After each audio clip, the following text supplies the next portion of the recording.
to another episode of the Crime and Coffee Couple. My name's Allison. Hey, my name's Mike. Hey, Mike. Hey, thanks for having me. I appreciate it. You are welcome. It's good to have you as a guest today on our show. Hey, I prefer the guest spot. It's less pressure. It's, a lot of things, eyes looking at me, ears listening to me. Now I can just kind of comment here and there and do my thing, instead of having to worry about that. And usually when I do my cases, I am going on like 3 or 4 hours of sleep. So yes, because you're a procrastinator. Yeah, and that's okay. And that's okay. I'm trying to think like the Saturday Night Live. You do you, boo. Yeah, that's what I'm going to do. It works for you. Yeah, so we're a married couple, and we talk about true crimes over some coffee, usually. I have my cold brew over here, made it all myself at the Keurig. And you're doing caffeine today? No, Okay. decaf. Yeah, afternoon, typically, I'd like to do the decaf. I was going to say, we don't want to keep you raving all night. No. I mean, I don't need any help staying up late at night. I need to go to sleep earlier. Yeah, I don't know how you do it because I'm an early bird. It's just like, I feel like I like to get alone time, at the end of the night, like kids are kind of doing their thing and then you're sleeping and just kind of decompress, kind of sitting there a little bit. Not that, that you are stressful or... Well, our kids are pretty laid back too, so it's not like when they were little, I could get that. Yeah, they're 13 and 10, so it's not like they're 3 and 5 or something and it's like all day long. Remember those days? Oh, yeah. I remember saying, when will I ever get to have a hot cup of coffee? Oh my God, you did say that. Because I used to have to, we had a 1-year-old and a 4-year-old. I used to have to reheat our coffee, like my coffee, over and over again. Yeah. And now I'm like, guys, come spend time with me. And now they'll even have coffee with us sometimes. Yeah, exactly. Yeah, and then the one's asking for Starbucks all the time. All not coffee. the time. But yeah, like her dragon drink or her pink drink. I'm like, you are like breaking the bank here, sister. Yeah, no kidding. Hey, if you're listening to this and you appreciate what we do, please leave a 5-star review with some words over on Apple Podcasts. We'd appreciate it very much. It helps us. It's completely free to you. I mean, you already have your $1,000 iPhone. May as well go ahead and click a 5-star review and say, great couple podcast, blah, blah, blah. We would appreciate it. Yeah, very much appreciated. And it helps us grow exponentially here. So yeah, give us a rating, maybe tell a friend, that sort of thing really helps us out. Mm-hmm. So anything else to cover today? No, I don't think so. Okay. Yeah. It's short and sweet. Yeah. So we're going to get right into it. So this is the disappearance of Alissa Turney. Alissa Turney. Yes. Okay. So in the United States, approximately 840,000 children are reported missing each year, which equates to about 2,300 per day. Worldwide, about 8 million children are reported missing each year. Less than 1% are taken by someone they don't know. 91% are runaways, and family abductions make up for about 5% of missing children. Okay. Repeat the first part to me. So 91% or less than 1% are taken by someone they don't know. So meaning a stranger. 99% are taken by somebody they know. Yes. Okay. And 1%, a small percentage, are taken by somebody they don't know. And 91% of kids that are reported missing are actually runaways. Okay. And then family abductions make up for about 5% of missing children. Okay. And family. So I wonder what the others, just somebody they know. Yeah, somewhere. exactly. And it was really weird because as I was doing this research, an Amber Alert came through my phone. Oh, yeah. So it was just odd timing. Now, maybe I'm a dick. I always want to turn off the Amber Alerts because they're so annoying, but at the same time, somebody's looking for their kids. So right. The least I can do is look at my message while I'm checking Twitter and Instagram and stuff, So it's yeah, one of those because things. kids are found that way. Yeah, absolutely. Though the problem is that most times I get it and it's like something from 4 hours away. Yeah, this one was. It was Jupiter, Florida, which is on the other side of the state. Near Miami. Yeah, so but then we don't know. Are they heading up this way? Right. Who knows? Keep your eyes peeled. So it's worth looking at. Absolutely. But an FBI report from the last 10 years indicated that less than 350 children were abducted annually by strangers. Obviously, stranger danger is something that's very scary, especially if you watch scary movies, you listen to true crime stories, you just assume like your kid's going to get snatched off the street. And 350, while a percentage-wise it's very small, it's still a significant amount of people and kids being taken by people they don't know at all. 350 around the U.S. But of the 840,000 that are reported. Yeah, like I said, very small percentage. Very small percentage, but still scary nonetheless, like you said. Yeah. 7.57% of children that are abducted by strangers make it back home. And the first 3 hours are the most critical. So only 7.57%. Yes. That's crazy. Yes. So not good statistics. So your kid is taken by a stranger. It's not a good chance you're getting them. That sucks so bad. Not at all. And again, the first 3 hours are the most critical. 71% of non-family abductions happen outside during the early morning or afternoon, typically when a child is walking home from school. And 2/3 of victims are females, and pretty much every single stranger abduction is the perpetrator is a male. Yeah, I mean, if you say a kid was taken, you automatically picture a male. Yeah. Coming and snatching them. And going back to that first 3 hours being so critical, in 74% of abductions, the murder cases, the children were harmed or murdered within the first 3 hours, 74%. Yeah, I mean, they have bad intentions. Right. So the sooner you can get to them, I mean, that's kind of common sense. But at the same time, time is of the essence. Exactly. So I'm only going through these quick statistics just so you kind of have a feel for what the numbers actually look like. And I'm guessing this has something to do with a child. It's a 17-year-old. Oh, so okay. Yes, it is a child. Wow, interesting. So see, you don't think of that typically, because even 17, 18, like if your kid's old enough, 13 or 14, you're like, oh, they're fine walking home from school. Right, but you'll see that this story is a little deeper than that. Okay. So on May 17th, 2001, it was the last day of school for 17-year-old Alissa Turney. It was her junior year at Paradise Valley High School in Paradise Valley, Arizona. At the time, she was living with her stepfather, Michael Turney, and her half-sister, Sarah Turney.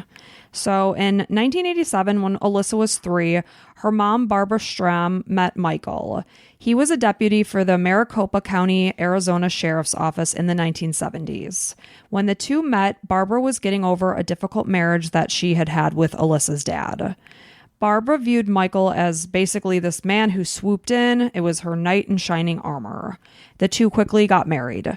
Alissa at the time had an older brother, and Michael had 3 sons, and neighbors kind of viewed them as the Brady Bunch. It was, 2 kids on one side, 3 on the other coming together. Combined family. Exactly. And then in 1988, Barbara and Michael had their own child together, and then this was Sarah. Okay. So the family didn't like to use the word step, like stepbrother, stepfather, etc. And Michael officially adopted Alissa at some point in the marriage. Nice. So things began to change, though, when Michael left his electrical job. And then a few years later, things took an even darker turn when Michael shattered his knee. I guess he was up on the roof and someone was holding the ladder, and the ladder slipped and it came down on his knee and basically shattered it. Now, did you say Michael was the former sheriff? Yes. Okay. Yes. And so at this point, he was out of the whole sheriff business and doing things like slipping off of ladders. Right. Okay. So people don't even really recall that with this injury, but I did read the word that his kneecap shattered. That's supposed to be a terrible injury, by the way. Yes, and I'm sure it is. They did say, though, from what I read, I didn't even see him in a cast, and yet he never worked again. Oh. So it was kind of alluded to the fact that... Trying to get some insurance money or perhaps, something. But I don't ever like to make assumptions. Allegedly. Because, again, like you said, if your kneecap shatters, it couldn't be a good thing. Yeah. So he always had, also on top of that, he had issues with mental health. And I guess a condition of his disability was that he had to go to counseling and therapy. So he did see a therapist twice a week based on his disability that he was receiving. Very, very important to go see a professional for any kind of mental things. 100,000,000,000% agree with that. Let's make sure that stigma is no longer out there. Yes, there should be no shame associated with seeking mental health and help. And then if you need medication, you shouldn't be ashamed that you have to take medication to make yourself, feel better. Yeah, we know some people in our family that are against any kind of like mental medications. It's like, there's a reason it's out there and it's proven helpful for a lot of people. If you could bring brightness into somebody's life, why wouldn't you do it? Right. At least try it. Exactly. So when Alissa was 9 and Sarah was 4, Barbara sadly died from lung cancer.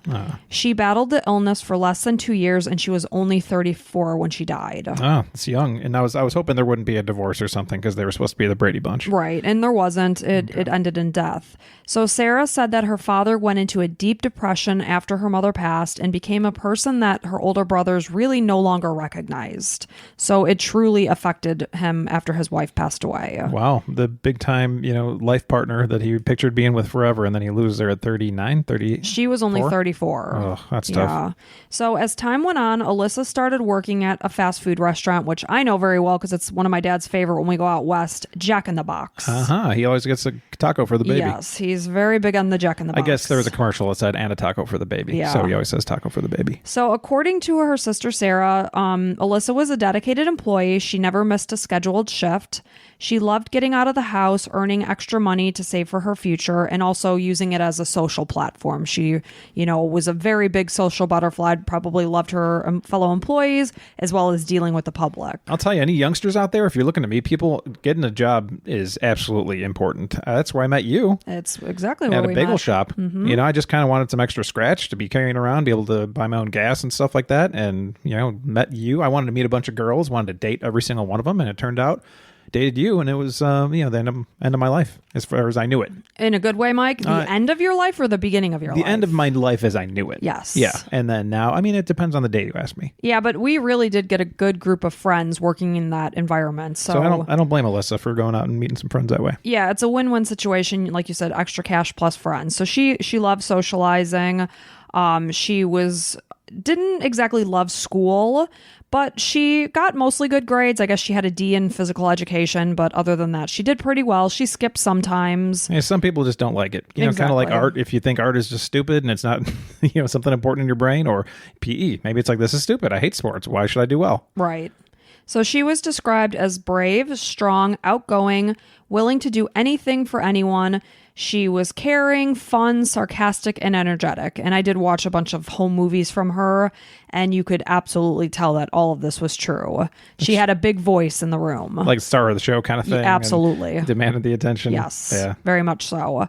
So she loved listening to Marilyn Manson. She loved to doodle in her notebook. Marilyn Manson, so was she goth? She liked, no, she did like Limp Bizkit, Tool, things like that. She's right up my alley. Yeah, but she dressed, not goth or anything like that. I love all those bands. But she wrote in like the bubble letters in her notebook, and you wouldn't expect that from somebody who likes Marilyn Manson and Korn and Tool. It was cute though. I didn't see Korn. Oh, not Korn. I'm going to assume that. I'm just going to assume because she likes Limp Bizkit. She wore a wrist full of bracelets, each with its own story about how she got it and who it was from. Alissa loved kids. She knew that one day she wanted to be a mom, and she was also taking child development classes in school. So Sarah wrote a blog post about Alissa in 2019. She described Alissa as more than just her sister. She was the closest thing she had to a mother, since Sarah was so young when her mother did pass away.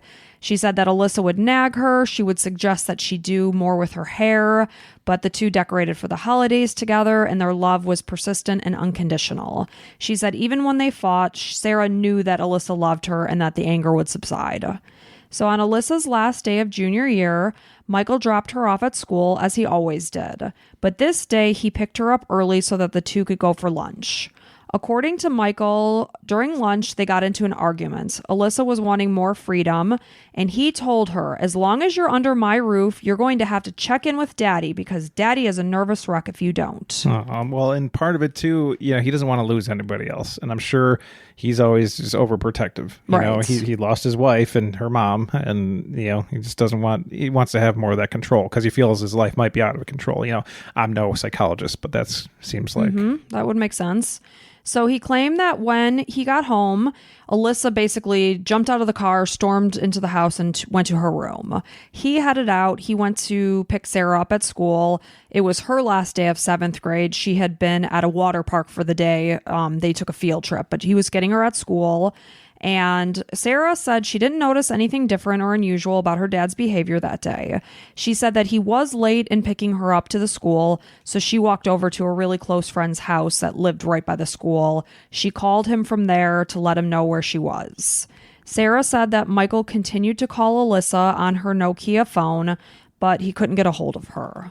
She said he was frantic about it, but that wasn't really unusual. She said, my dad always wanted to know where Alissa was and what she was doing. My dad was often frantic about Alissa. Years later, it dawned on Sarah that something actually was strange. She didn't see it at the time. Oh, no, you're not going in a bad area, are you? I might be going in a bad area, but we'll see. So looking back on it, she said, despite being only 12, she was smoking cigarettes that day when her dad picked her up at a friend's house. Hey, kids today. I know. She's like, I know it's not right for a 12-year-old to smoke, but I was. And I guess Michael had very little rules for Sarah. As many as he had for Alissa, he had little to none for Sarah. That's insane. But one of Sarah's rules was you are not to smoke because Barbara was a smoker and Barbara died of lung cancer. Sure, but what about Alissa? I don't know. Literally all day long, if I'm Sarah, I'm saying, what about Alissa? What about Alissa? Granted, in our house... Well, no, nobody was allowed to smoke. Okay. That was the sure. The point is, Sarah had no rules. Alyssa had all the rules. Oh, right. Okay. I guess the other way around. Like, what about you? If I'm Alyssa, I might be asking. Well, sure. You would think you would ask that. Granted, there was an age difference, so it was 7th grade compared to junior year of high school. So you would think more rules for the younger one rather than. I mean, the other way the around. younger one is normally not getting into as much mischief as an older one. Not as much freedom. Exactly. Gotcha. So that could be why. So, it dawned on Sarah, though, that despite the fact that she was literally just smoking a cigarette before her dad picked her up, she was convinced when she got into the car that her dad would smell it on her, call her out, and then ground her. She looked back and thought he never said a word about it. And she said it was impossible that he wouldn't have smelled it on her, especially because he was so hyper aware of the potential for smoking. Yeah, and if you're a non-smoker, you know that you can smell smoke, like immediately. Right. You and I don't have super sensitive smell. Maybe you do, but anytime I'm near a smoker, I can smell it like within 10 feet. Probably. Oh, I can. Yeah. Like there was a guy walking into work the other day and he was probably 10 feet ahead of me. And I knew he had just smoked. Right. It was that pungent. Even when they talk to you, you can smell it on the breath. And yeah. But Michael didn't pick up on that. Interesting. So Michael asked Sarah to call Alyssa, but she didn't pick up. When Sarah went into Alyssa's room, she found that she had left a note on her dresser. It read, "Dad and Sarah, when you dropped me off at school today, I decided that I really am going to California. Sarah, you said you didn't want me around. Look, you got it. I'm gone. That's why I saved my money. Dad, I took $300 from you." So she basically ended the note there. So she didn't have a good relationship with Sarah? It sounded like it was a typical teenage relationship where it's like, I love you, I hate you, I hate you, I love you. And obviously Sarah is jealous of Alyssa a little bit. Right? I didn't get anything about. Why would you think Sarah would be jealous of Alyssa? Alyssa has all these rules on her. Sarah does not. The dad pays a lot of attention to her, it sounds like. I mean, it's not good attention from what I'm gathering. Yeah. Okay. So my whole thing is that it's a typical teenage sibling relationship. Yeah. They were very close, but they butted heads and fighted. They fighted. They fighted. Sometimes they fight. Me and my sister fighted too. Right. So it's very normal for siblings to have that love-hate relationship, but ultimately it's love. Right. So the other thing that was strange was that Alyssa's room was normally extremely neat and tidy, but on this day, the backpack was like spilled over. All the contents were kind of strewn about the room. So that was something weird. And then in terms of that letter, at one point it was analyzed and it was determined that it was Alyssa's handwriting. I guess she had pretty distinctive handwriting to begin with. It was neat and it had overly, they said basically unnecessarily big loops in the A's. So it was determined that she had written the note, but they couldn't tell when did she write it. As Sarah called Alyssa again, she noticed that her phone was buzzing on the dresser. So Alyssa hadn't taken her cell phone with her. Alyssa being gone was also strange because, of course, it was the last day of school. There was a lot going on. She had made plans to go to a party that evening with her friends. And it wasn't something that oftentimes Alyssa wasn't allowed to go to parties because her dad was so strict. Right. So she was going to go to this party, and it was very unlike Alyssa to, just go away and not show up to a party. So that was something that kind of stood out. But at the same time, Sarah's young. She's ending 7th grade. She said she was not overly concerned. Alyssa had threatened running away in the past, and she figured that her sister would be back soon. So she kind of didn't really stress about it. A few weeks before Alyssa went missing, Mike had contacted Alyssa's Aunt Lynette, who was Barbara's sister. He told her that Alyssa was kind of getting herself into trouble. She started smoking pot, and he was wondering if she could go and stay with Lynette during the summer. Lynette agreed. She said that would be fine. She did find it unusual that Michael was calling because apparently after her sister passed away, she had very little contact with Michael. So it seemed out of the blue that he was calling. A little unusual. Yes. And it also kind of seemed like he was surprised when she agreed and said yes. Huh. And everything was fine. They ended the call. And then not long after, he called back and said, you know what? I'm not going to need your help after all. So after everything was said and done, of course, at this time, Alyssa's fine and well. But after Alyssa went missing, Lynette kind of thought it was strange. She thought maybe Michael was like using that as just like a ruse, as a setup that, Alyssa ran away. Well, like, why would the guy, he never calls me, and then all of a sudden out of the blue he calls me and asks about Alissa coming over, and then says no, and then Alyssa's gone. Right. Like, this is weird. Just too many things that don't add up. Exactly. It was too uncharacteristic in several ways. And maybe it's nothing, but you got to talk about it because it could be something. Right. And she started to suspect after the fact that maybe he didn't want Alissa to come to her because she might confide in her about certain things that were going on in the house. And that's all, just projection. It's she doesn't know. speculation. She doesn't know. So the weird thing is, though, is that when Michael did end up reporting Alissa missing, he said, I think she ran away. I think she went to her aunt's house in California. And maybe he was talking to Alissa about going there at the same time, so maybe she got an idea. And she did say California. Yeah. So, why wouldn't you go to see your family? Exactly. So, but the point is, he reported her missing, but said, oh, she ran away. Yeah. So basically, police weren't concerned. They went with the idea that Alissa was a runaway, so there was absolutely no investigation into Alyssa's disappearance. Plus, she's 17, right? Well, she's 17. She's not an adult. No, but at the same time, as it's not the same as like a 10-year-old writing a thing, I'm going to run away. Right. She's definitely a minor, but you're like, okay, well, she's 17, almost 18, probably took she can drive. There's a lot of ways she can go. Maybe she's blowing off steam and coming back, whatever. So there was no interviews conducted with family or friends. There was no Amber Alert. And there were no questions as to why Alissa hadn't touched the $1,800 she had saved in her bank account. Which, if you're running away from home, you're going to take all your resources. And as a youngster, $1,800 is a lot. It is. And if you're going to stay with your aunt, you don't have to pay for room and board. It gives you the money to kind of get your feet on the ground and establish yourself in, say, California. And for those of you that are younger and still think $1,800 is a lot, just wait till you're an adult and you're in your 40s, and $1,800 can go just like that. Exactly. It's like, it's nothing. Yeah. But that was really weird. The fact that she would have left her money. She also left her cell phone.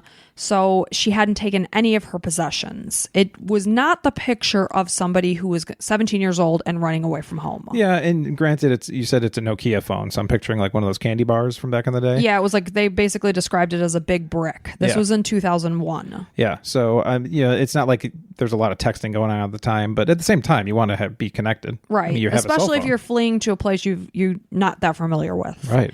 So Sarah said, me and my brother got swabbed for DNA, but that's it. No one searched the 3-bedroom, 2-bathroom house.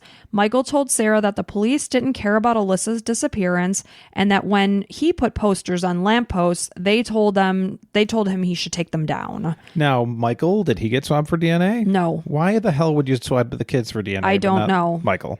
That'd be the first guy. That's like the number one, just to see, okay, what happened here? I have no idea why. He gave Sarah the impression that he was the only one that was doing anything to find Alissa. So Sarah said that after Alissa went missing, her dad would talk about Alissa constantly and tell anyone and everyone about her. She said in hindsight, he made a fuss with everyone other than the police. There's a lot of hindsight here on Sarah's part because she was so young when Alissa went missing. This is just things, how we think about things like that all the time. Like if you're in an argument with somebody, you wish you can go back and be like, oh, actually, I wish I could say this. Right. It's hard in the moment to Absolutely. identify that. So a week after Alissa disappeared, about 5 a.m., Michael said that he got a call from what he believed to be a California phone number. He told ABC when he was interviewed, the conversation was sort of scrambled. It was one way.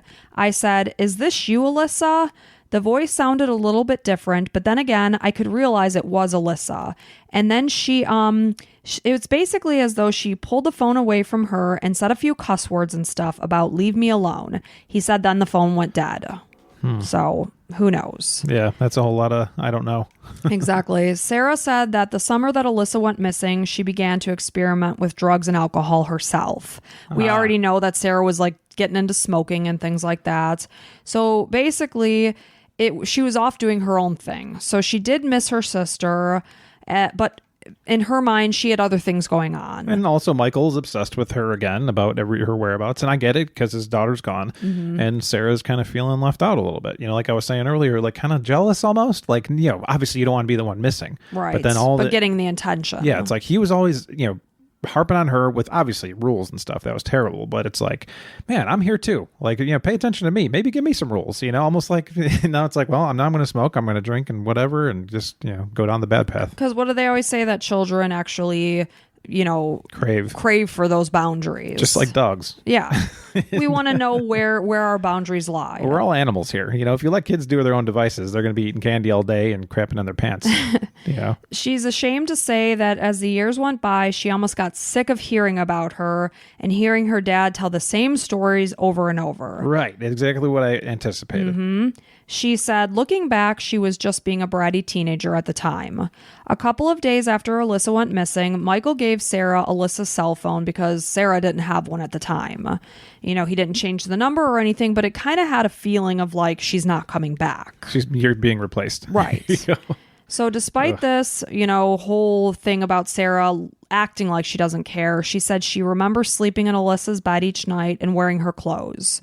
She said looking back, she thinks she was trying to be like Alissa and trying to fill the void of her disappearance. Yeah, of course. It's not going to be easy to lose your sister. Right, especially after she's already lost her mother. And you can say all you want about being tough and everything, but you're still a human being. It still hurts. So for 5 years, little to no questions were asked after Alissa disappeared. But in 2006, things changed when self-proclaimed serial killer Thomas Albert Heim, who's also known as Psycho, which is just a lovely nickname. Like the movie or what? No, the movie was a long time ago. Thomas Albert Heim's nickname was just Psycho. Oh, nice. So he gave a Florida prison guard a picture of Alissa that had been torn out of the pages of USA Today, and he said, "I killed her, and I'm going to make you famous." Heimer had been arrested a few months after Alissa disappeared in Gray, Georgia. He was found driving the car that belonged to 30-year-old video store employee Sandra Goodman, who had been found strangled and stabbed the day before. Apparently, her body was wedged under a bed in a Fort Lauderdale hotel. Heimer had been sentenced to life in prison for her murder in 2003. Heimer never gave any motivation for murdering Goodman, and 3 years later he began writing letters to local investigators claiming that he had killed another 21 people. Women typically like Alissa, who had run away and just kind of disappeared. He described in graphic detail what he did to these women. He said he replicated how he killed Goodman, strangling her to death in a hotel room and dismembering her body in the bathtub before putting the remains in a recycling center. What in the hell is wrong with people? We talk about this every single week, but none of us can understand, and that's why this whole true crime thing is so fascinating. It's like hopefully none of us listening to this can picture just finding some random person on the side of the road that's running away, or meeting somebody. It's like, yeah, I ran away from home, and it's like, okay, well, I'm going to kill you and dismember you in the fucking hotel room. Let's hope none of us can possibly wrap our heads around that one. And if you are, then that's a natural thing occurring in your brain, and try to get help, because that's not the right thing. Yeah, quickly. Yeah. So detectives from Phoenix PD's Missing and Unidentified Persons Unit flew to Florida to speak with Heimer. They quickly figured out that his description of Alissa was not actually accurate. He claimed that Alissa was a heroin addict, but this just wasn't true. When you're into heroin, your friends would know. Yeah. There'd be signs. It wasn't Alissa. Well, heroin's supposed to be super, super addictive, so you'd probably get a good sense, that the person was doing this, and also their friends. She was still reliable at school. She was reliable at work. There was no signs to indicate that she was taking heroin. Yeah, maybe a little munchies and stuff, or weed and whatever, right. But nothing like heroin addiction. And then he said, well, I might be mistaken. And he said he did kill a woman, but perhaps it wasn't Alissa. Well, when you kill 21 people, it's hard to keep track of which one's which. Right. And he said, or they said that he also, tanked his polygraph test too. So he was not her murderer. Okay. And you got to wonder about these guys that are just looking for, the next hit of dopamine, so they can be the ones that were possibly the killer. Then they're being researched, and all of a sudden they're important again. Well, they want the attention. Yeah, and the notoriety. And the fact that he's writing about these 21 people, it's probably lies in the most part. And the problem is you don't know what is what. So you got to take it seriously. Then you're wasting resources and crap. And Thomas Heimer is a piece of shit. Yeah, and clearly they wasted these resources because these guys flew out. They realized he was just full of shit. But on a positive note, Heimer's claims did bring Alyssa's case back into the spotlight, since the story was widely reported with him coming out and saying this. The Phoenix Police Department Missing Persons Unit decided to reinvestigate Alyssa's case in 2008. Of course, this is about 7 years after she went missing. Well, new technology and new thoughts and internet and stuff, Well, and the fact that when they were told that she was missing, it was like, oh, she went to her aunt's house in California. Now all of a sudden they're like, oh, it's 7 years later and she's still missing. Well, you know what? That's a good idea. We're going to investigate Maybe this. we should crack this case open again. Yeah, we're going to start investigating now. So they interviewed 200 people who had known her. Alyssa's friends had disturbing information about the relationship Michael had with Allissa. Sarah said, it forced them to finally look into my father. It's about damn time. You think? It took police 2 minutes to realize that something was extremely wrong. 2 minutes? Well, this is Sarah saying. Oh, got it. Okay. Yeah.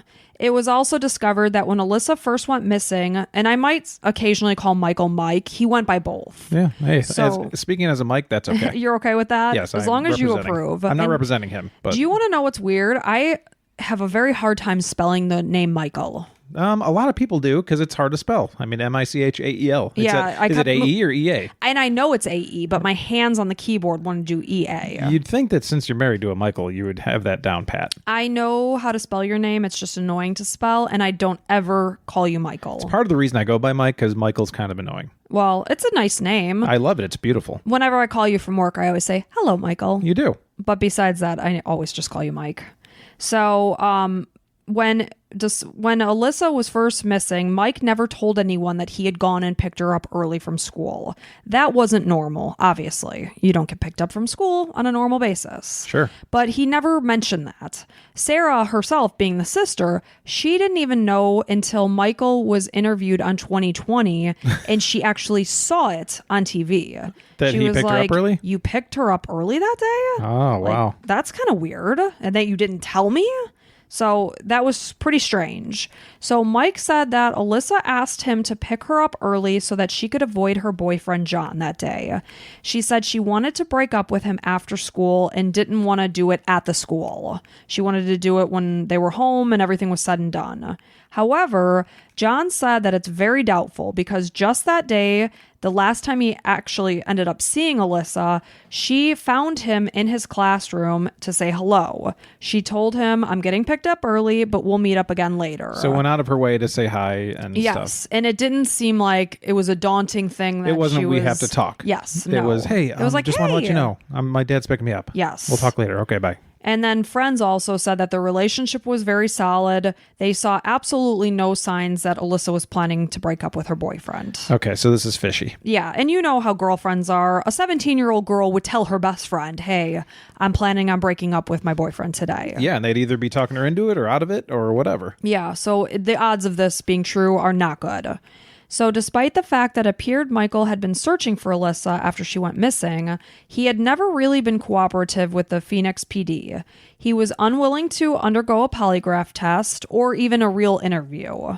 So Sarah basically at this point in time was becoming the point of the person of like contact within the family to communicate with. And she's still young. Yeah, she like was how the still- hell is that like wouldn't as a cop wouldn't she be like, I mean, we need you. I'm sure because he wasn't actively being investigated, so it was just really up to him when he wanted to be interviewed. Right, but if the police are reopening the inner investigation, Well, now it is. Yeah, now he has to sit there. you kind of have to.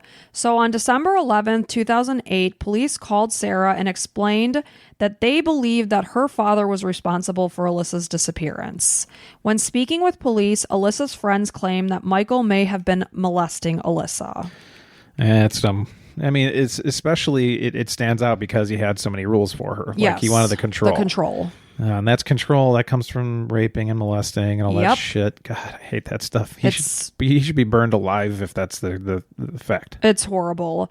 So despite all of this, at the time, Sarah still had no suspicions that her father was guilty of Alyssa's disappearance. Now, you need to keep in mind, too, this is a teenage girl. She's lost her mother. She's lost her sister. And now she's at risk for losing her father. So I don't put any blame on Sarah at this point in her life of not suspecting her father. No, of course not. Because you she's a don't kid. want to believe it. She's a kid. She's a child. Yeah, I mean, if our son had some information and stuff, I could never, like, he's 13. So, maybe our daughter who's 10 or whatever. I mean, yeah, they're all different. I mean, even a 10-year-old, you're like, you're still a 10-year-old. Right. How old was she at that time? At this time, I'm not entirely sure how old she was, but probably somewhere around, okay, because this is 7 years later. So she would have been right around 19. Okay. So, well, at 19, you have more information, but not enough to put it all together yourself. right. And as all of this is going on, it's basically the pieces of the puzzle are floating there. They're starting to fall into place. But at this point in time, Sarah is still believing that her father is innocent and that there's no way that this happened. Because that's been her thought process her entire life. Yes. So Sarah also said that her father had never been abusive to her. He gave her everything and anything that she would have ever wanted. She said that her dad was always considerate and giving with her friends. He'd be the guy who would give my friends 5 gallons of gas if they ran out. He would give them $10 because they needed it. He was outwardly kind and generous. He always helped our neighbors. He gave to charity. He fixed people's stuff. So out of the blue, around this time, Mike contacts the police to let them know something just completely out of left field.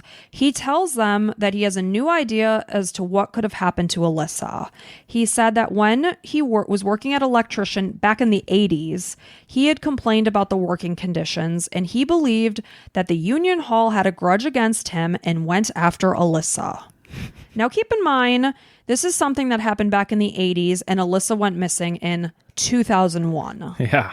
And Michael hadn't really worked in this field in many, many, many years. Well, this guy's a psychopath. So this is very strange. Yeah. So when police went to speak with him, Mike was just happening to be outside checking his mail. Police found that he was carrying a knife, 2 loaded guns, and 7 magazines of ammunition at the time that he was out checking his mail. Holy shit. That's a lot. That's, I mean, you're expecting to go to war with that kind of stuff. So now it's time for the police to dig it a little deeper here and look at the house. Yeah. So in the area where Michael and Sarah lived, about 100 neighbors had been evacuated from their homes. They stood nearby watching behind the police tape that lined the streets, hoping to see what the hell is going on. Why was I told to get out of my house? Yeah, why? Well, we'll find out why.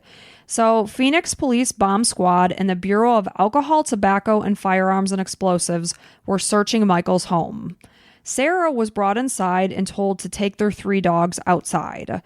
All of this is going on. She has no idea why, what is happening. He's like an end of the world kind of guy or something, or protecting himself, or I can't imagine what you're about to say. So she has no idea why a bomb squad is at her house until later on that night when she actually sat down and watched the news. She finally figured out what the hell was going on. She learned a lot more about her dad from the news than her dad. It's really true, or 2020 or whatever. So according to a police spokesperson, it was described as the largest seizure of improvised explosive devices that the Phoenix PD had ever made. IEDs. Of what they found in this. Is that what it is? IED. Improvised explosive device. Who the hell knew? It was like pipe bombs and shit. Yes, that's exactly right. Yeah. So police had found more than 28 pipe bombs and other explosive devices, 19 loaded high-caliber assault rifles, 2 handmade silencers, and a van that was filled with gasoline. There was a safe in the house that contained a 98-page manifesto entitled Diary of a Madman Martyr. It was written by Michael. Oh my God. Yes. So potentially they could have saved these other kids too, like Sarah, and I don't know what he was planning. Well, the 98-page thing that he wrote Gonna write it out. will tell you exactly what he had planned to do. Okay. So he attempted to explain that this is why he was so well armed, what the contents of this manifesto was. There were multiple copies of this manifesto found, and each addressed to a different media outlet. He told police, like he said, that the Union kidnapped and murdered Alissa, and they buried her in Desert Center, California. He claimed to have killed 2 assassins who carried out the hit on Alissa. Okay, guy. Like very strange things coming through. And he knows where she's buried. I have no doubt that she is buried there. But at the same time, you killed 2 assassins. Sure, right. Sure, pal. Right. So Desert Center, where Michael claimed that Alissa was buried, was not a place that the family had ever visited. It's a 3-hour drive from where they live in Phoenix. Sarah believes it was a place that he could just throw out there and just say that that's where she went. Her thought at the time was that people would search the area but find no body. She said that at this point, her dad had been on disability for many years and had all the time in the world to do research. She said that he had gone to California. He had said he had gone to California multiple times to try to search for Alissa. Whether he did or not, she doesn't know. Yeah, I'm sure he didn't. However, Sarah said she did find a map in her dad's things. It was a map of California, and it had been marked with specific coordinates. Good. Right. So she gave this map to the police, but she says it was never investigated. What? Yes. They're just like, okay, thanks, Sarah, and then pat her on the head and put it away and throw it away. Pretty much. What? That's insane. I know. So in 2003, of course, this is 2008, whatever, 9, somewhere in that area. So Yeah, this but is now you're years looking back. before. Yeah.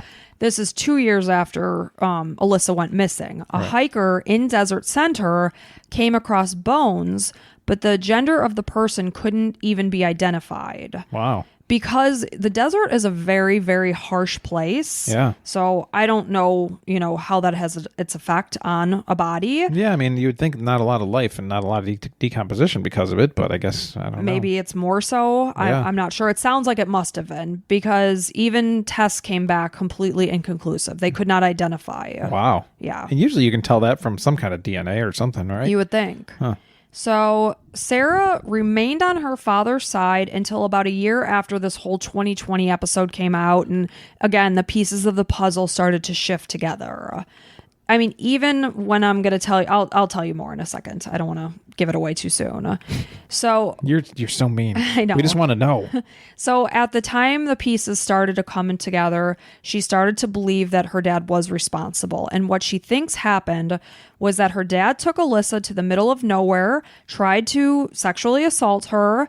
She fought back and probably said, "I'm going to tell everybody that you're doing this." And then he snapped. And Sarah's just guessing this? This is her guessing. Interesting. She believes that then her father killed Alissa and buried her and just came home and went about his day, came to the school, got Sarah, etc. No offense, but I don't know why we're taking anything Sarah's saying with anything like seriousness, because she's not really a professional in this. She didn't really even think her dad did it until the very end. And I'm sure, I don't blame her for thinking that, but why not listen to like investigators who might have an idea of how things happened? So I listened to a lot of things to do with Sarah. Her speaking, and I don't want to say too much right now because it's in the rest of my No. story. So I'm just going to go forward and we'll talk Keep more as reading we from where go. you stopped. Exactly. So there was also a home video that Sarah found that she didn't recall even recording from when she was little. She was holding the video camera and she had the camera on her dad, and her dad kept saying, "Push the red button, stop the recording. Push the red button and stop the recording." But she was a kid and she was like, "No, I want to record myself." So she turns the camera on to herself, and then you can hear Alissa ahead screaming, "Sarah, Sarah, Dad's a pervert." Ugh. So she yelled that towards the camera. Yeah. Then Michael takes the camera back from Sarah and sees that she actually hadn't paused it or stopped it or whatever. So you could tell he was annoyed. And then he started yelling, "And Alyssa's a stupid moron. Alyssa's a stupid moron." Make it playful. Right. Well, no, it was he wasn't really being very playful about it. It was kind of mean. That's the way that I saw it. And also, if my dad called me a stupid moron, it'd probably be a little hurtful. Yeah. But the fact that, Alissa screamed out to the camera, He's a pervert. "Sarah, Dad's a pervert." Yeah. You don't yell that about your dad when he's not a pervert. Right. I used to call my dad a pervert sometimes because he would pinch my mom's butt. Oh, okay. And I'd be like, "Dad, you're such a pervert." Right. It's like, well, I like your mom's butt. What can I say? Exactly. If But that makes me a pervert, okay. the context wasn't that way. You can kind of tell through You the can tell from, yes. inflection and all that. So the police search gave a picture of what Alyssa's life was like while she was under Michael's care. They found many homemade notarized contracts. One was dated from 1999, 2 years before Alissa went missing. Homemade notarized contracts. Yes. Okay. So this one in particular asked the then 16-year-old to sign her name next to the declaration that Michael Turney had never molested her. Oh, well, that's guilt as far as I'm concerned. Right? I would agree with that. Wow. However, again, Alissa did tell many of her friends that she was molested by her stepdad. Alyssa's boyfriend, John Lackman, told police that Michael had once taken Alissa out to deserted land and sexually assaulted her. Alissa told her friends that she was molested? Yes. Yes. Did She you say also that before? told her boyfriend. Remember I told you that when They talked police to 200 started people. talking to people, they started to get a picture of something not being so right. Gotcha. So what it was that Alyssa had told them, my dad is molesting me. So this is the first time we're hearing it definitively. Yes, definitively. That is a bombshell, basically. Yes. So her friends all said, oh, yeah, she got molested. Her boyfriend specifically said that Alyssa told her that her dad took her out to the middle of nowhere and sexually assaulted her. So before all this happened, obviously, because he Yes. wouldn't know because she didn't have her phone. So, oh, man. This was all coming out while Alyssa was still there. She was well and fine. Man alive, if there's other people out there listening to this and you know about stuff, I mean, you got to report it, right? Right. 100%. And, I know it's got to be very scary to be in that situation, especially when you're a child and it's somebody that you're supposed to trust. And do it anonymously, if you want, if you don't want to be involved in everything, just do it anonymously. Send an email or, make up a Gmail address or something. And right. Send it. And I know it must be just a horrible situation because where Alyssa is 17, she's got her 12-year-old sister. She doesn't want to upheave the whole family because then if he goes to jail, what's going to happen to Sarah, who's 12? Sure. But you just have to know that you should never be subjected to this kind of abuse. Yeah. The scariest thing that I had read, though, is that a school teacher confirmed that Alyssa told her that she was being molested. And isn't it legally their obligation to tell people, the authorities? Yeah, that's what I thought. But it wasn't the case. So friends also said that Alyssa told them that one night she woke up gagged and bound and tied to a chair with Michael on top of her. Oh my God. Very poor thing. specific things that she would have lived through. Yeah. Michael's nephew David had lived with them for about 6 months in the late 90s. David claimed that one night he came home from work. It was late. Everyone was sleeping. He was going to pop a movie on. He picked up a VHS tape and it was labeled Dr. Dolittle. When he put it in the machine, he said instead of it being a movie, it was footage of a woman laying on the sofa wearing nothing but shorts and had a newspaper covering her face. He was sure it was Alyssa. In another frame, another woman, possibly one of Alyssa's friends, was also in the room, also wearing nothing but shorts, and also had a newspaper covering her face. Okay. In that clip showed David's the one telling that. Michael was sitting there watching the two girls. Interesting. And David couldn't understand what it was that he was seeing. Were the girls drugged? Were they unconscious? He couldn't really tell because their faces were obscured from this newspaper. Yeah, you get a lot of information from the eyes and face. Right. But regardless, he was so taken aback and disgusted by this video that he saw that right then and there he packed up his things and moved out. And didn't tell anybody. I guess not. Good job. When it did end up coming out, Michael claimed that David was just a drunk and that these were all lies. Sure. Mm-hmm. And then he's going to lie about everything, being like, yeah, no. Yeah, her friends like to make things up. Oh, all 20 of them or whatever that said you molested her. It's amazing how so many people are liars. And the boyfriend heard it too from her directly. Right. So police, when they did the search of the house, they found hundreds of VHS tapes and surveillance cameras everywhere, both inside and out. Many of them focused on Alyssa. Some of the tapes that they found there were showing Alyssa even just sitting on the couch, kissing her boyfriend, very creepy and inappropriate surveillance. Well, I'm sure Mike was jealous of the boyfriend. Which the whole story about breaking up. She wanted to break up with him. You just wanted to put that out there for yourself, you sick fuck. Exactly. And Sarah did say that he would often orchestrate fights between them and try to get them to break up. Sure. So very much a jealous situation there, which is so disturbing. Mm-hmm. So regardless, all these surveillance videos were very weird. And there was even one up in the vents that was looking down at Alyssa. This guy thinks he's a big spy and everything. Right. Well, obviously, he's got a lot of problems. He thinks there's people after him, which they are because he's a molester and a sack of shit. And he's got to protect his house and with all these bombs and stuff. What a complete psychopath. I can't believe there weren't more triggers or something. More people being yeah, he was a weird guy. Well, as things come down the pike, then the neighbor said, we called him our psycho neighbor. Okay. So Gotcha. Everything wasn't as it appeared. Oh, they're so wonderful. Everything's so great. Interesting. So it's Yeah. from the Brady Bunch, well, especially once the wife died. Right. Kind of Things set I him off the think deep end. kind of went downhill from there. I think things gradually spiraled. But the strange thing was he even had their phone hooked up so that it would record conversations that were both incoming and outgoing. Of course he did. But the strange thing is on the day that Alissa went missing, there's no footage of them arriving home and her going into the house as she said she did, and stormed into her room and blah, blah, blah. There's also, on that day that she apparently called at 5 a.m. from California, didn't get recorded on his little system he had set up. Interesting, even though every other conversation is recorded. Yes, exactly. Yeah. So just uncanny. And unfortunately, that's not like a guilty thing. That's just more suspicious. So with everything that they found, they could only get him on the whole bomb situation, the explosives. Yeah, because all the other stuff is just hearsay. You're allowed to surveil your home. Sure. And all they had was the video. Yeah, just like I said, it's not something that he's guilty of. You can't say, oh, you didn't have the recording of something, so you're guilty of doing this. What about the contract, though? I did not molest you. Well, that's just her signing that I didn't molest you. It's not saying anything else. You can't, you can't take steps. Yeah. Like if it said, I molested you, and now you can say that I didn't, then that's different. Yeah. But... So police were able to apprehend Michael because of the unlawful possession of the pipe bombs.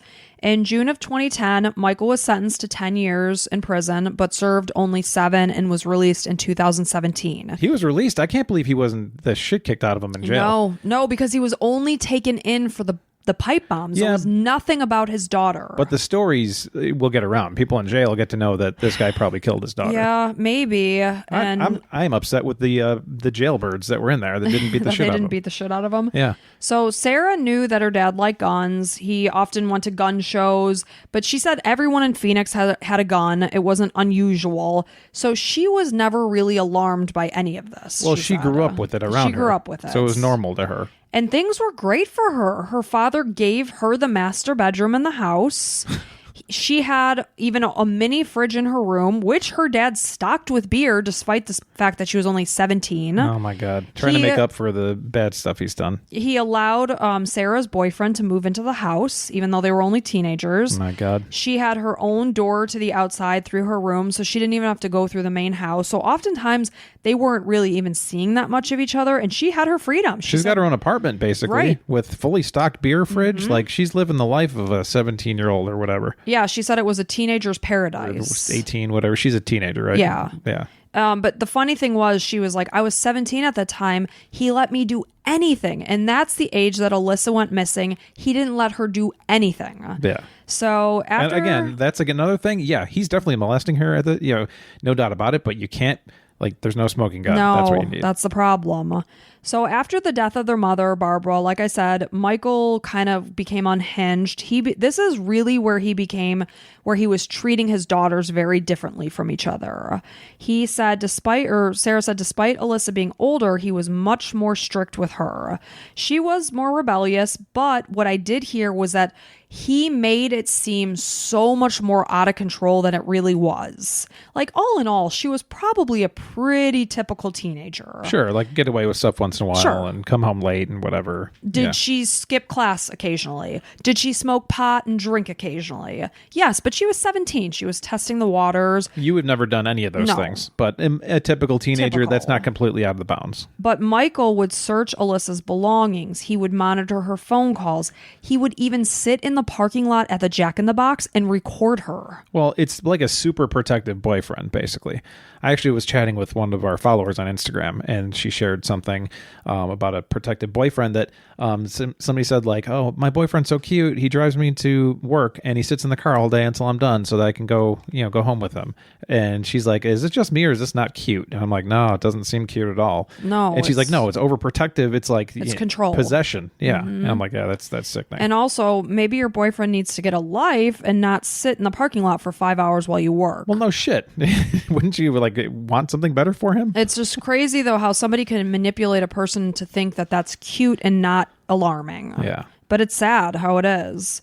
But regardless, he always had this impression that he wanted to keep his eyes on Alissa and that she was just out of control, and basically brainwashed Sarah into believing that he was just being a protective father. Sure. And she's younger and impressionable, so she just accepts it. You can brainwash your kids to do anything, basically. Yeah.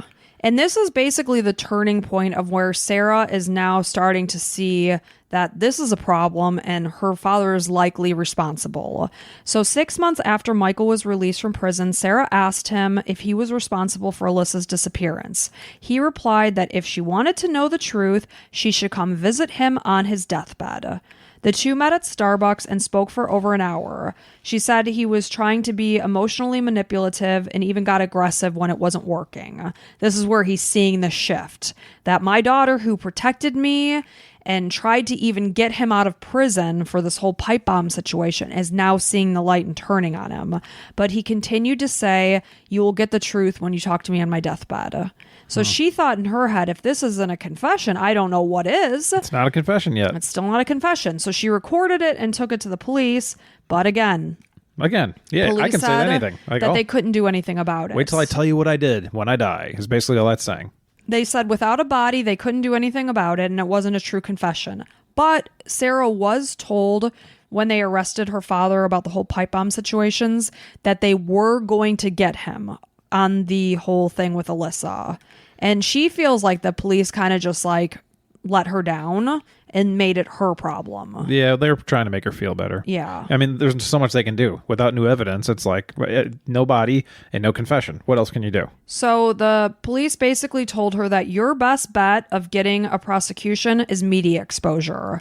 So, you know, they left it in her hands to take matters further. So she did exactly what they told her to do. And she did go out and speak on podcasts and X, Y, and Z. David, Michael's nephew, also came forward. He said, "I don't seek attention. It's not about me. This is about a 17-year-old girl whose life was snuffed out because her stepfather didn't want anyone to know his dirty secret. Absolutely. Mike Turney killed her and the truth will come out." Sarah said that she's grateful to still have memories of Alissa that aren't tarnished by everything that's happened after she went away. "When I think of her, I still think of my tough older sister who taught me how to be tough too. She gave me so much strength that when she was here. Now I'm using that strength to fight for justice that she deserves." So Sarah basically at this point made it her mission to get justice for her sister. She created a TikTok account. She advocated for Alissa's, justice. She built a case against her father using this social media platform. She also got active on Facebook, Instagram, and Twitter. She created a podcast called Voices for Justice about Alissa's case. I may have heard about this. It's possible, and she really got viral. Wow. She had, I think, over 1 million TikTok subscribers. Yeah, I did hear about her. And she did a great job. Okay. She showed videos and clips of like her father recording Alissa at Jack in the Box while she was working. Well, that's like true crime salivation. That's like, oh my God, this person was in it and has all this information. And like any tiny detail is so fascinating to those of us that are interested in these stories, because especially this scumbag that should be put to justice when he's just, not admitting anything. Right. Like you want this guy somehow, some way, somebody's going to figure out a way. And all of us together, we're going to figure it out. So I did watch a bunch of her TikTok clips. And like I said, it's disturbing because like she even showed the video where Alyssa's screaming, "Sarah, Dad's a pervert," all of these things. And then she did say like the police promised they would put up billboards for her throughout the state. They didn't do a single one. She had to raise the money to put the billboard up. So she made it her life's mission to get justice. And how hard must it be to make that decision that my own father did this to my sister? Well, it slowly happens. Then you just decide, you know what? He did it. And she was making it her mission to have this justice, Very cool. Exactly. So, anyway, it took almost 20 years, but let me see the date here. I'm so sorry. I just missed it. On August 20th, 2020, 72-year-old Michael Turney was arrested and indicted and charged by a grand jury with second-degree murder. So how? That's very good question. And I'm going to tell you there's a lot of unanswered questions that I have. So Sarah posted to Twitter after all was said and done. "It took almost 20 years, but we did it." Though police did not say how they came to arrest Michael or whether Sarah's social media efforts helped to solve Alissa Turney's disappearance, County Attorney Alistair Adele acknowledged that Sarah's social media campaign, he acknowledged this in a press conference. He said, "Sarah Turney Your perseverance and commitment to finding justice for your sister, Alissa, is a testament to the love of a sister. Because of that love, Alyssa's light was never gone out, and she lives on in the stories and photos you have shared with the community. This passion you have demonstrated to her during your journey is something that will keep Alyssa's memory alive forever. It is a complete mystery as to what prompted his arrest. You know, and I have an idea. And Sarah, it's interesting with Sarah. She went from being just kind of nothing, kind of like not even, because, she was taken care of and she was a kid and all she was thinking about was herself at that time. And she was told your sister ran away. Yeah, and I don't blame her. Then all of a sudden a light turned on. Once she decided, my dad did this, that son of a bitch piece of shit, and he's sitting here getting away with it this whole time, under my nose, under the house that I'm living in, lied to me this whole time. Yep. She just decided, she turned her passion completely on. Like she had none. She kind of seemed like, like it kind of just, it was there and it was a fact and she was trying to deal with it herself. But then once she decided, boom, then she just activated everything in her. That's freaking awesome, man. Yeah, and it took a lot of courage because there were still people in the family that were on her father's side that would no longer speak to her or lash out to her. Sure. It took a lot of courage for her to do this. And it's just so strange, though, that it completely drops off as to what's happening. So basically, the only thing I could find out was that just yesterday, they were supposed to have rescheduled his trial, but it has again been rescheduled to September 27th. Okay. From what I'm reading, there's been a lot of delays because of the lack of staff in the court system where they are. COVID threw Right. everything into a loop. But basically, that's where we end. He's gotten arrested, but he's yet to go to his trial and be actually sentenced. Well, I don't think he'll ever be sentenced. So I think they're just trying to stay like as long as they can to put him because they don't have anything. So we don't know. Right. We don't know. They might. And maybe somebody found a body, or maybe a better technology came out for the body or something and found his fingerprints somewhere. That'd be awesome. But at the same time, if there is nothing, it's probably political because these attorney generals and things of that nature and mayors and all that, they're looked at. And it's like, this has happened in your city and you're not doing anything about it. And you got millions of people calling the police department all the time from all over the world because of this viral TikTok. Right. And it's just so sad, though, that a 17-year-old girl fell off the face of the earth. And because this man said she ran away, that was just the end of the story. Yeah. I mean, he got away with it. There was no investigation.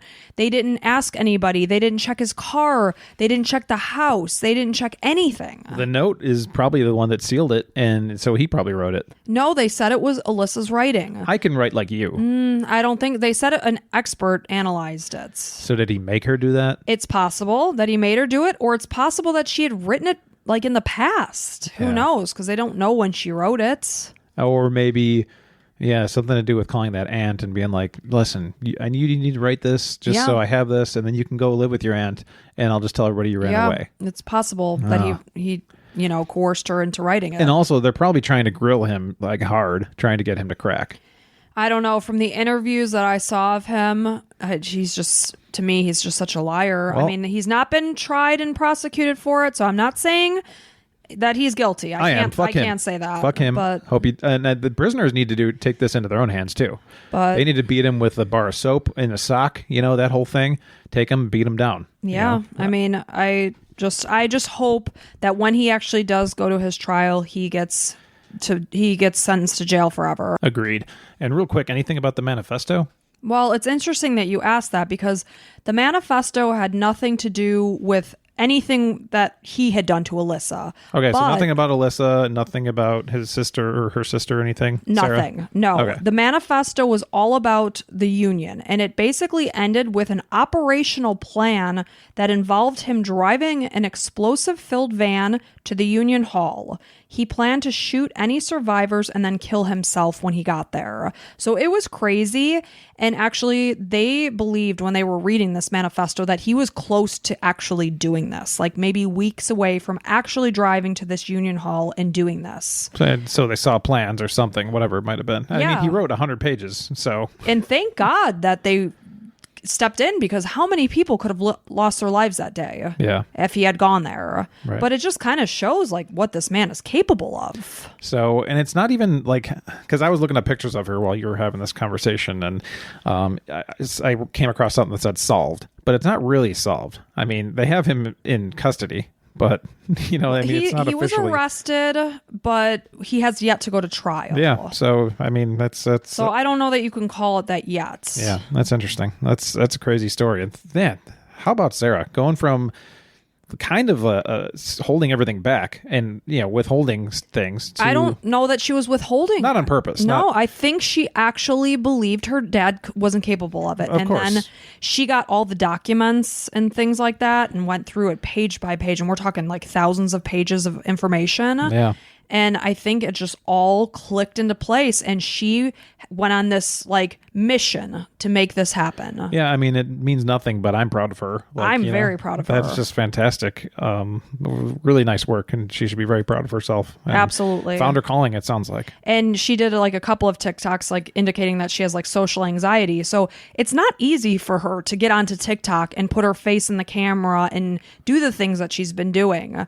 But she just so badly wants to get justice for her sister that she's doing it regardless. Well, that's what people appreciate, real people. And we all have our things. So go ahead, and if you're have some social anxiety, put it out there. Yeah. And the whole thing is too, if you know that something's happening to somebody or you yourself are a victim of abuse, please, trust that somebody out there will listen to you and get help, because nobody should have to live through this. And it breaks my heart to think that Alissa had to live in a home that this was happening to her. Yeah. It's just disgusting. It is. And then her life could end like that. Yep. And just saying something earlier, any of her friends could have helped out there, but it's also a tough situation. Not trying to blame. Yeah. I can't imagine how scary it must be. Yeah. But well, anyway. Hey, thanks. Good job uncovering that. And, well, thank you. Everybody, thanks for listening. And I want to give a special shout out to all of our patrons from Patreon. Yes. And they are Lily, Karen, Nadine, Allie, Susan, Michael, Kayla S., and Kelly. Thank you all so much. I actually had to edit myself there because I said the last name of the first person. I was like, oh, crap. I can't be saying that stuff. So, hey, all those users, you get at least one bonus episode every month. And then all the tier 2 people get a bonus episode every other week. And Allison is crushing it on this investigation of all these stories. So thank you. Literally every night I see you sitting there tip-tapping away. So hopefully you don't go insane or anything. Well, I did do my research too close to bedtime last night, so I was having true crime dreams. Yeah. Well, so hey, that's my fault. Thanks for the support. And again, please give us a 5-star review on Apple Podcasts, and we'd really appreciate it. And thanks for listening. And until next time. Bye. Bye.